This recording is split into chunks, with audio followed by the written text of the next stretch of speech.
এই দেখো আমাদের অফিসের এই 70 তলা বিল্ডিং, 70 তলা বিল্ডিংয়ের চতুর্দিকে কাঁচ লাগানো। এই কাঁচে দেখো দুটো লোক পরিষ্কার করছে। ওই যে দুটো লোক পরিষ্কার করছে। এদের কাজ হচ্ছে মানে এই বিল্ডিংয়ের চতুর্দিক পরিষ্কার করতে থাকবে। এদের এই কাজ মানে এক সপ্তাহের মধ্যে একটা রাউন্ড করে আসবে চতুর্দিকে, উপর থেকে করতে করতে নিচে আসে। তো দেখো এরা কত রিস্কের কাজ করে।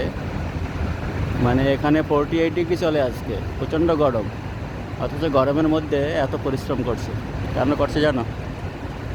মানে ঘর পরিবার ছেড়ে বিদেশে আসছে, মানে পরিবারের মুখে হাসি ফোটাবে। তাদের কাপড়, বাসস্থান, তাদের খাবার, এই জন্য তারা এত পরিশ্রম করছে, নিজের জীবনটাকে পরোয়া না করে। কিন্তু কষ্ট লাগে দেখি মাঝে মাঝে, আমার কিছু পরিচিত বিদেশিরা আছে, তাদের দেখি মাস আসলেই টাকা পেয়েছো, বেতন পেয়েছো, টাকা কেন পাঠাচ্ছ না, টাকাটা পাঠিয়ে দিল। আর অনেক ফ্যামিলি জিজ্ঞাসাও করে তুমি কখন কি খেয়েছো, কি করছো, কেমন আছো। তাই সব বিদেশি পরিবারদের অনুরোধ করছি যে এদের প্রতি একটু খেয়াল রাখো, এদেরও ভালোবাসা দাও, এদেরও জিজ্ঞাসা করো খেয়েছো কি খাওনি, এদেরও সম্মান করো।